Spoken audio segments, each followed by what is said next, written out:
Emily Post, in her book about manners, wrote that the test of a man's manners is how he behaves at the home.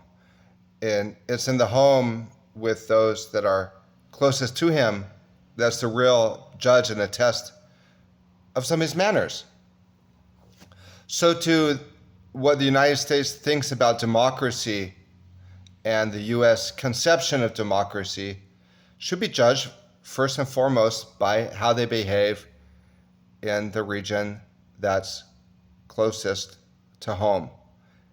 For example, Latin America, which is the U.S. backyard. That little backwater, which has never bothered too many people. And the rest of the world doesn't consider Latin America in their equations.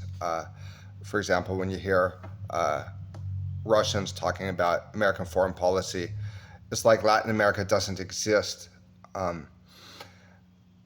In the 19th century and in the early part of the 20th century, there were considerations underway to get the islands in the Bahamas into the United States, to actually make them states.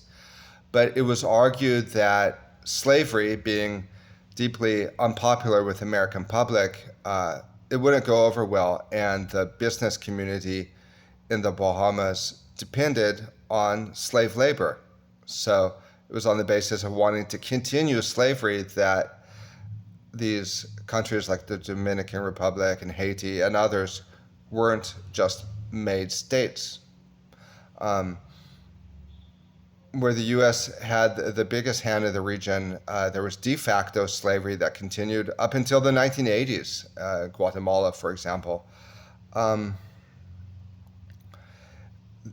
In 1980 in El Salvador, there was a massacre. It's called the Sumpul River Massacre. And there was another one a year later by another river. The El Salvadorian people, after they had their communities destroyed, their towns burned to the ground, they were in refugee camps along the Sumpul River, and with the intention of crossing and making their way into Honduras.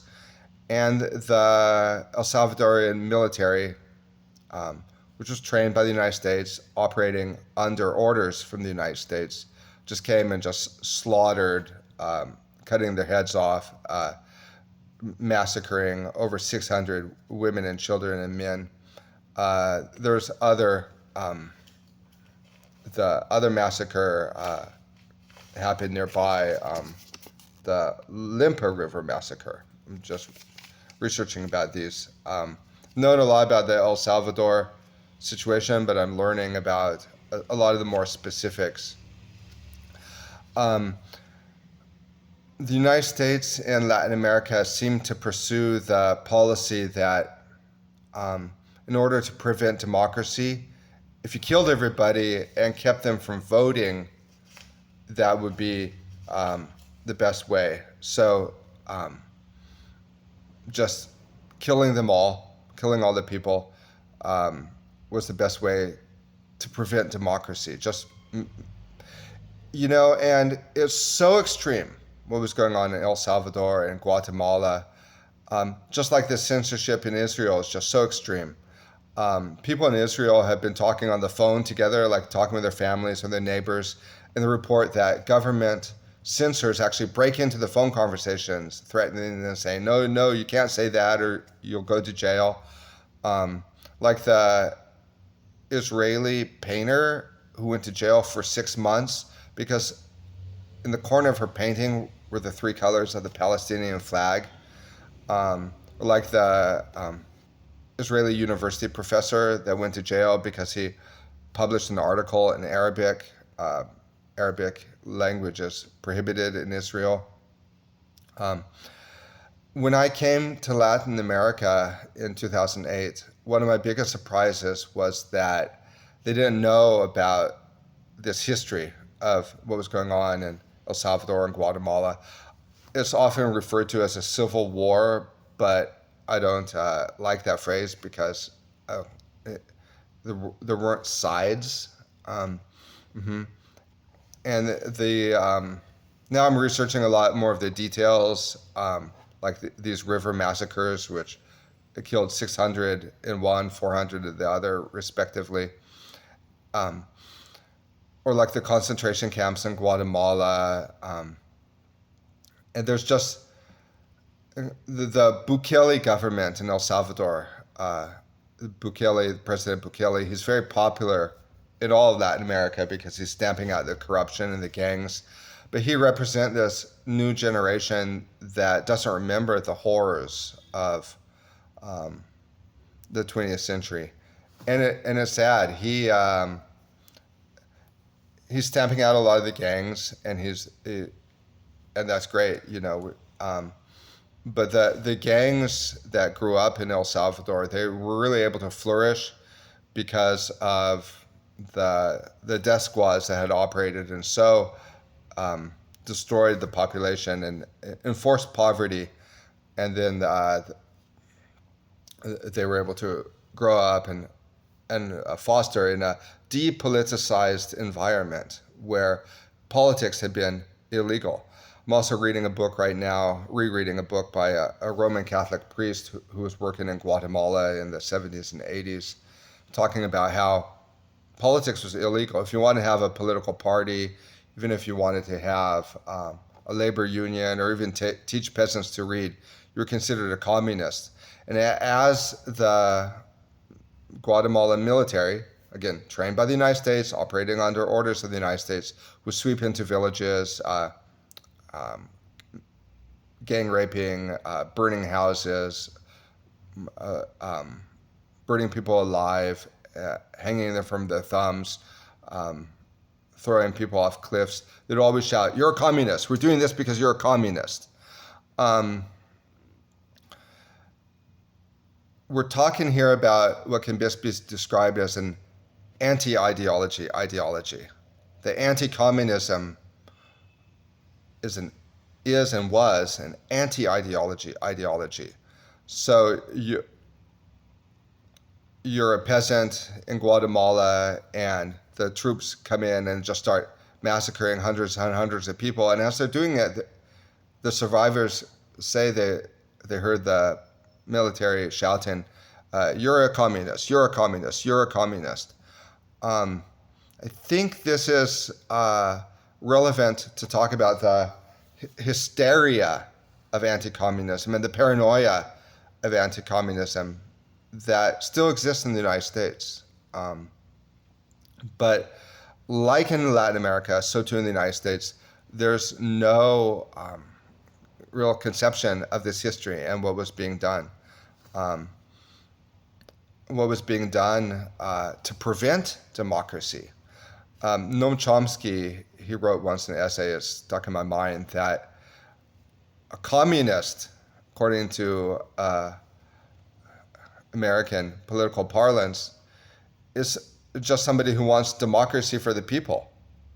It was so exaggerated.